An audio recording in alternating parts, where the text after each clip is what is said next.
1월 25일 최고위원회를 시작하겠습니다. 오늘은 박근혜 대통령께서 불법 이슈방송 복종투쟁 1397일째 되는 날입니다. 코로나 확진자 접촉으로 인해서 음성인으로 나오셨지만은 서울 성모병원에 격리돼 계신 박근혜 대통령의 빠른 쾌유를 기원합니다.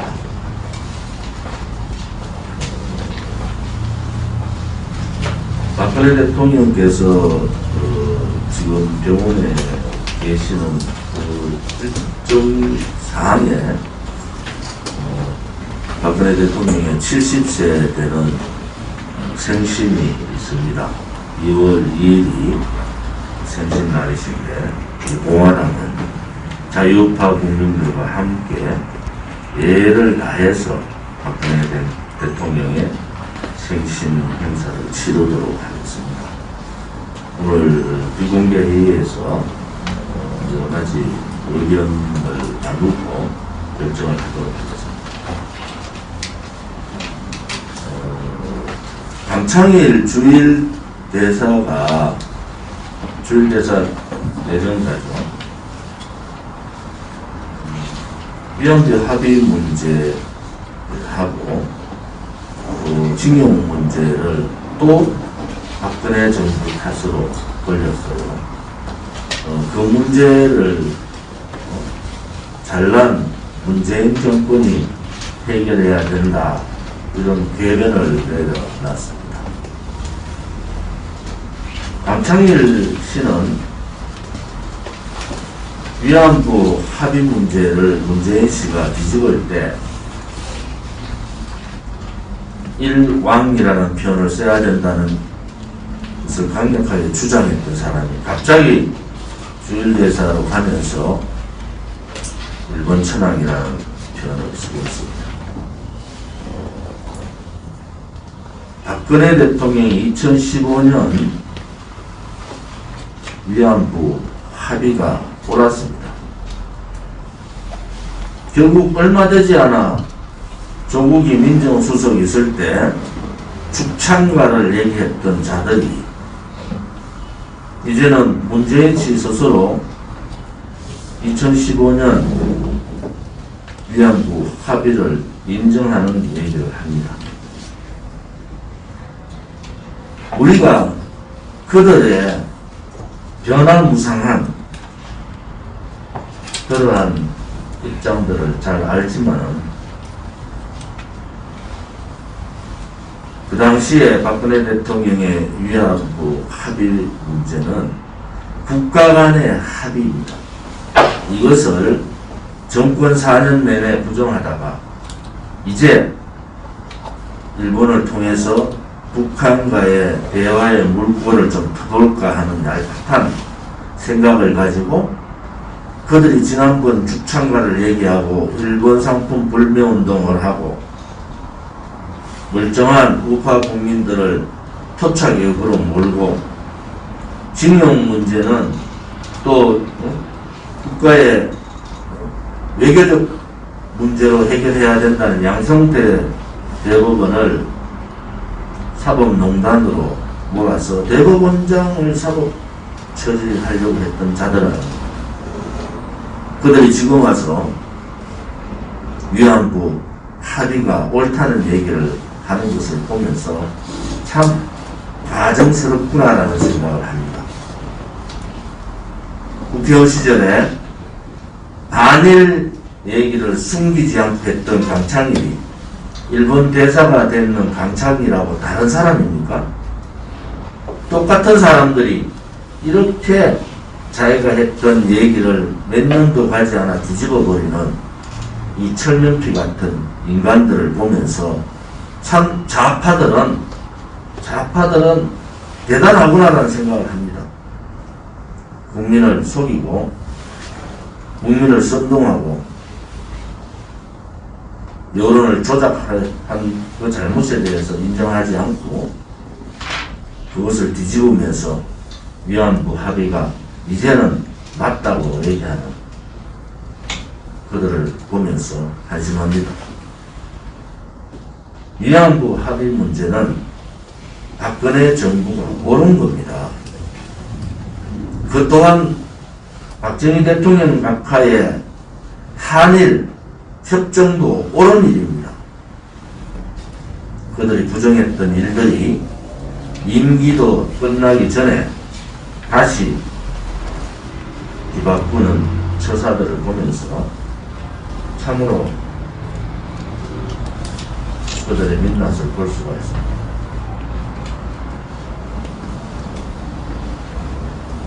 조선일보 기사에 대해서 공식적으로 말씀을 드리겠습니다. 박근혜 대통령께서 대법원 판결 이후에 조선일보의 송혜진 기자는 저와 인터뷰를 했습니다.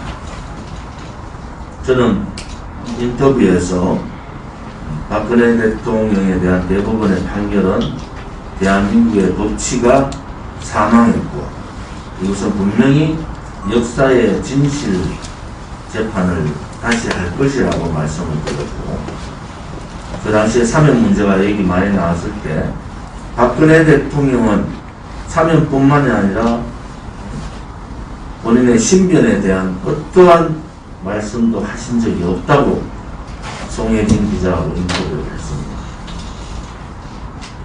송혜진 기자의 말에 따르면은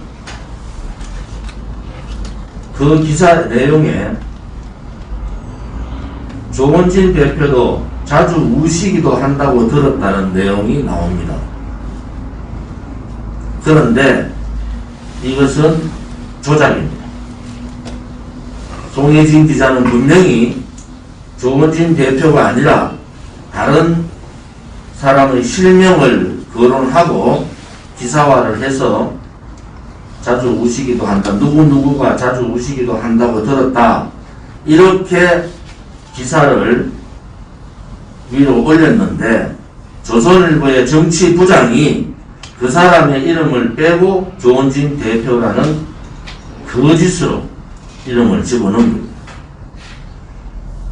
우리 공화당은 박근혜 대통령께서 절대 굴종하지 않으신다고 확신을 갖고 있고, 절대 좌파 독재 정권의 탄압에 굴종은 물론 오신다는 것은 말 자체가 되지 않다고 얘기하고, 또 그렇게 지금까지 생각합니다. 제3자가 이렇게 자주 우시기도 한다고 들었다는 얘기를 기자가 기사 쓴 내용과 전혀 다르게 우리 공화당의 공당의 대표인 제 이름을 넣은 것은, 이것은 거짓이고 조작이고 은혜입니다. 조선일보에 공식적으로 사과와 정정 보도 요구를 했습니다. 송혜진 기자는 저에게 3번의 사과를 했고, 인터넷판에 조원진 대표라는 이름을 빼고 다른 친박계 인사라고 또 비켜가는 글을 썼습니다. 조선일보에 경고합니다. 만약에 이 문제에 대해서 오늘 중으로 정정 공식적인 정치부장의 사과와 정정 보도가 나오지 않으면은 언론 중재뿐만이 아니라 법적 조치를 취하고 자유우파 국민들과 함께 조선일보의 거짓 조작 보도에 대한 강력한 대처를 하겠습니다. 송혜진 기자는 본인의 잘못이라고 얘기를 하지만은 분명하게 위에서 부장이 이름을 빼고, 특정 이름을 빼고 조원진 대표 이름을 넣었다는 것을 분명하게 저한테 얘기를 했습니다. 용서할 수 없는 조작입니다. 조선일보가 더 이상 우리 공화당과 우리 공화당 당대표인 저에 대해서 조작, 음해하는 행위가 없기를 바라고, 잘못된 것에 대해서는 사과하고 정정 보도하기 바랍니다. 우리 공화당의 법률 지원단, 또 법률 관련 팀에서는 모든 가능성을 열어놓고 준비를 해주기를 바랍니다. 과거에 최보식 기자가 했던 얘기도 기억이 납니다. 우리 공화당이 박바 정당이냐고 그렇게 물었을 때, 제가 우리 공화당은 박근혜 대통령의 불법 거짓 탄핵 무효 투쟁과 무죄 석방 투쟁과 동시에 문재인 좌파 독재 정권과 싸우는 그러한 정당이다. 우리 공화당은 박근혜 대통령만을 위한 그러한 정당이 아니라는 부연 설명, 앞에 설명을 다 빼버리고 우리 공화당은 박바 정당이 아니라는 팔자로 저를 음해했지 않습니까? 의도가 어떻든 간에 인터뷰 내용을 왜곡적으로 오해할 수 있는, 구독자가 오해할 수 있는 일을 벌써 우리는 당했지 않습니까? 그런데 1월 15일자 조선일보 기사는 이것은 의도된 조작이다. 조선일보가 적극적인 사과와 정정 보도를 하기를 바랍니다. 김학의 법무부 장관 출국 관련 공익 제보자는 이런 말씀을 하셨어요. 권력기관의 종사자들이 증거를 조작해서 구속영장을 허위로 작성하는 것은 무법시대로 돌아가는 거다. 이렇게 얘기했습니다.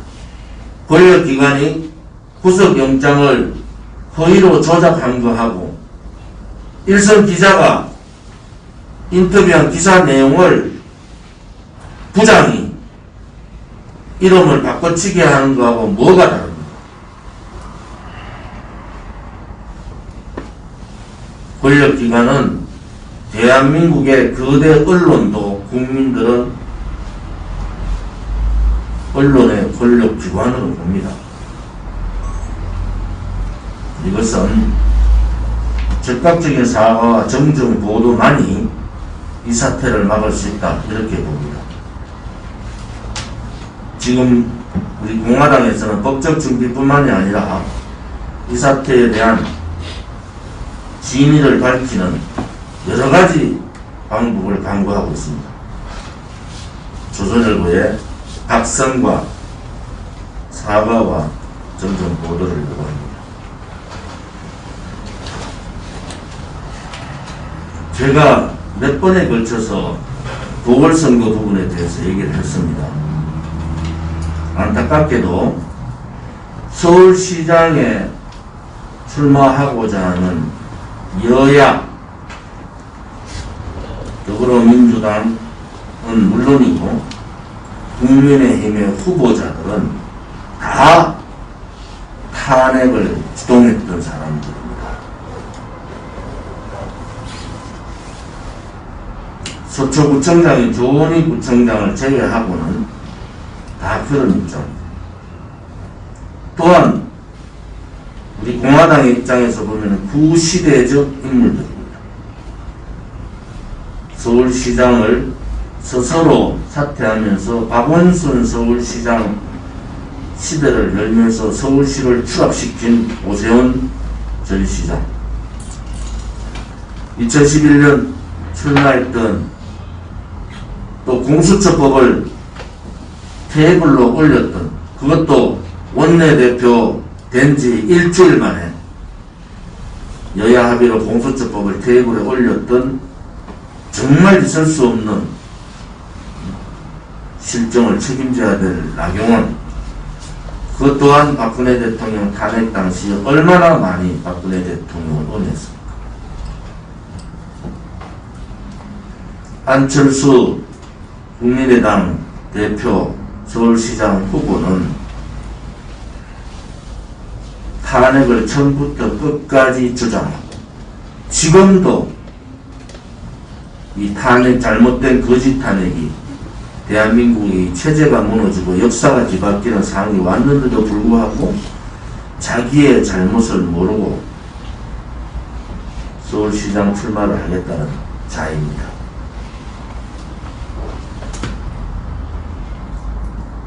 조직도 없고 홍보 능력도 안 되고 근본적인 탄핵에 앞장섰던 자들이 서울시장이 되겠다고 하는 자체가 우습지 않습니다. 김종인 영감님은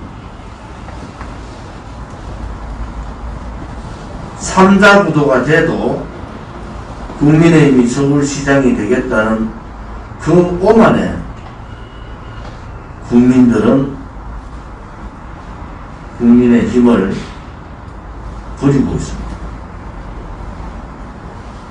서울시의 구청장 분포, 조직의 분포, 언론 방송에 장악된 좌파, 자금의 열세, 보수파 야권 통합의 어려움, 이런 여러가지 난제가 있는데도 그들이 판단하는 서울시장 필성론은 거짓입니다.